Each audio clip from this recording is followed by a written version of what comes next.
Class is now in session. I am Professor Hockey, and today we're discussing Game 45 of the regular season between the San Jose Sharks and the New Jersey Devils, in which the Sharks have lost 4-3 in the shootout. Now, contrary to the Sharks' last game where they got completely crushed by the Edmonton Oilers 7-1, this was a much more interesting, much more exciting, much more tense game here, and even though the Sharks ended up coming out on the wrong end of it with this shootout losses, and the Sharks players and management will be very disappointed in how this game actually finished up, which is something I will get to a bit later. As a Sharks fan who doesn't necessarily want to see the Sharks win every game and get every possible point available, this was an exciting game, one of the Sharks' better games to watch thus far this season, and I hope that there are going to be more games like this one, even in a loss, than to, the Oilers game, which was just disastrous and not at all fun and making me want to turn off the game prior to even the third period beginning. Now, this one starts off a lot of how the Sharks games thus far this season have started. An early goal, this time it is for the Devils, as they score about 30 seconds into this game to make it 1-0. And at first, especially against such a strong Devils team, it felt as though this game was going to go the way of the Edmonton Oilers game. The Sharks were once again just going to get absolutely dominated, absolutely destroyed, and there was just going to be no challenge here, no fun at all. But that didn't end up being the case, even though the Devils would come back on the very next shift and get yet another very good chance. After that point, the Sharks would take control of the first period and get a lot of solid chances for themselves. They would be unable to score up until about the 16-minute mark, where the period sort of ended. Now, obviously, usually a hockey period is full 20 minutes, but what happened is that the boards behind the Sharks net broke, and the referees deemed that this was going to be a relatively lengthy repair, and there is an option in the NHL rulebook that if there is an expected delay that is deemed to take more than a few minutes, if it happens in the last 5 minutes of a period, the referees have the ability to essentially delay that last 5 minutes or less than that to the beginning of the next period. So what happened is that after this 16 minutes of play, we took our first intermission, and then at the beginning of the next period, the Sharks and the Devils played 4 minutes of first period play, where the opening draw was in the Sharks defensive zone, and then after 4 minutes, the horn rang as the end of the first period, and it counts as the first period. And then after a small dry scrape, they immediately start off a second period, a full 20 minutes there. And in that 4 minutes pseudo first period, the Sharks actually scored not only to tie this game, but to take the lead as well. Timo Meier, his 25th of the season, and then Erik Karlsson on the power play. Meier was on a delayed penalty, so the special teams played a big part in the Sharks game here tonight, made it 2-1 San Jose.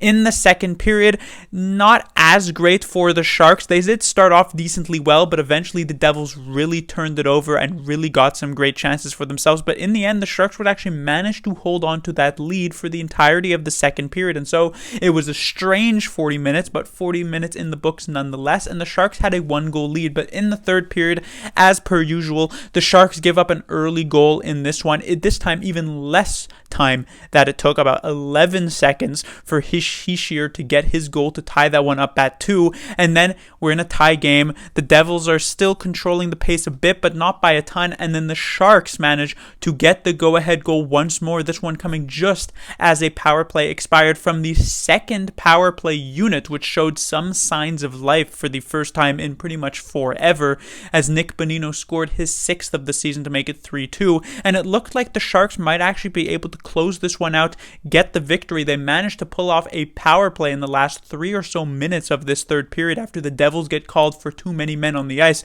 But not only do the Sharks not manage to score, but in the dying seconds of the third period, and this is why the Sharks are going to be disappointed, this is a shot from Jack Hughes with about 9 seconds to go that deflects off of the stick of Erik Karlsson and gets past James Reimer to tie this game up at 3.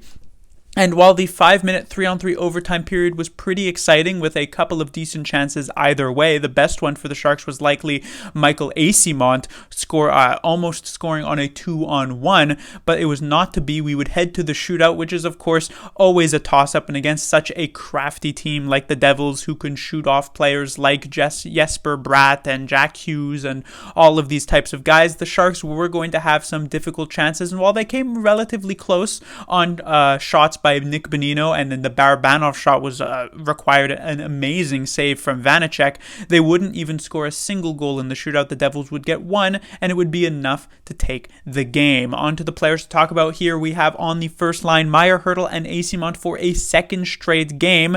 It did work out half decently in the previous one against the Edmonton Oilers. I mean, they weren't good, but they weren't terrible either, I guess. And so they're kept together here, and it was a massive improvement. Definitely the Sharks' best and most effective and consistent line here tonight. Eyssimont actually played exceptionally well, which was very surprising and kind of also a very welcome surprise at that. Definitely extremely unexpected, but he was a solid part of this line. I especially like his play on this Timo Meier goal. He has hard work off the boards. He gets tripped up but gets back up. This is the penalty that ends up getting drawn in this. Technically, it doesn't end up being a 6-on-5 opportunity, but it is sort of a delayed penalty situation. Anyhow, Eyssimont gets tripped up, gets back up, gives this puck to Erik Karlsson, finds the open ice, takes the pass, finds a great look for Timo Meier for an easy tap-in goal. This was essentially all set up by Eyssimont, not by Karlsson, not by Meier. They obviously played parts in that goal, but it was really Eyssimont who really brought it home and put this one all together. So an extremely impressive play by him, and of course his presence on the second power play unit in place of the healthy scratched Kevin Labanc was a big reason why they actually managed to score a goal, the third goal of this game, from Nick Bonino. It is Eyssimont who takes the shot. It's a rebound from Vanacek and a nice little spin move by Nick Bonino as well. So 2 points for Eyssimont in this game, his first 2 as a San Jose Shark, and he continues to impress ever since his waiver wire pickup just about a week ago. On the second line here, Nieto, Couture, and Barabanov, they actually did have a couple of okay chances. Matt Nieto, I think, had 2 great looks on like 2-on-1 opportunities, but besides these type of rush chances, this line never necessarily got too much established in the offensive zone, and it was mostly working off the rush. And this was kind of a theme here for the other lines. Besides the first line, which was really working hard in the offensive zone and getting that forecheck going, the other 3 lines kind of were capitalizing on the Devils' mistakes, and we saw that, capitalizing and getting the chances, not actually scoring the goals, and that was no more clear than with the third line tonight for the San Jose Sharks. So with Kevin Labanc being a healthy scratch, it is Noah Gregor for the first time in what seems like forever, drawing back into the lineup here on the line with Nick Bonino and Nico Sturm, and Gregor, as per usual when it comes to him, he's getting multiple high danger chances. He's setting up multiple high danger chances, and that continues here tonight. Just his line of the 13 high danger chances that the Sharks had tonight, 5 of them came from one of these 3 players, 2 of them specifically from Gregor, 2 from Bonino, and 1 from Nico Sturm. All of these at even strength. So an impressive game, in my opinion, from Noah Gregor. He was obviously his usual snake-bitten self as well. So even though he had these great opportunities, he didn't actually manage to score on any of them. And here's the real situation when it comes to Noah Gregor, because every time he finds his way back into the lineup, he does have these great games. He consistently, can single-handedly create like 3 high danger chances for himself per game. And he can do that for 2 games, 3 games, 4 games straight. And then the moment where he has kind of an off game for whatever reason, the coaching staff decides to just remove him from the lineup. Meanwhile, there's a player like Nick Bonino who goes scoreless for an entire quarter to start this season and yet never sees the bench at all and consistently even gets upwards of 17, 18 to even 20 minutes of ice time per night. Meanwhile, Gregor is punished so significantly and so quickly if he has even one single off game. So at this point, I suspect the Sharks will want to get Kevin Labanc in the lineup. They will not be able to justify, hopefully, taking Gregor out, and so it'll be someone on the 4th line who did not have a particularly good night here tonight that will likely end up getting drawn out. If I had to guess, it would be Lindblom, but Lindblom has been kind of decent as of late, so has Gadjevich, so I'll be very interested to see. I'm doubting that Labanc will remain a healthy scratch for a second straight game. I feel as though they will want to get him back into the lineup, but there is definitely some questions about who really will end up stepping out. I do also want to bring up the fact that while the third line did have some very good chances for themselves off of the rush, they did also find themselves playing in the defensive zone a lot. And while I think Noah Gregor made a couple of very nice defensive zone plays, prevented a goal, prevented I think even 2 goals, or prevented, you can never actually know, but he prevented 2 very good chances at the very least from happening. They still spent a lot of their time in that defensive zone, which I guess is sort of a theme of a Nick Bonino line, but still. Moving on to the defensive side of things, we have Erik Karlsson once again, I would say leading the way. It looked like he was going to be in for one of his, patented 4 or even 5 point type of games after that strong first period where he picked up 2 points, secondary assist on the Meier goal, and then of course the goal himself, but it didn't end up happening. Just a normal 2-point game for Erik Karlsson, but definitely not for a lack of trying. He had some very good chances, and I also thought he played decently defensively.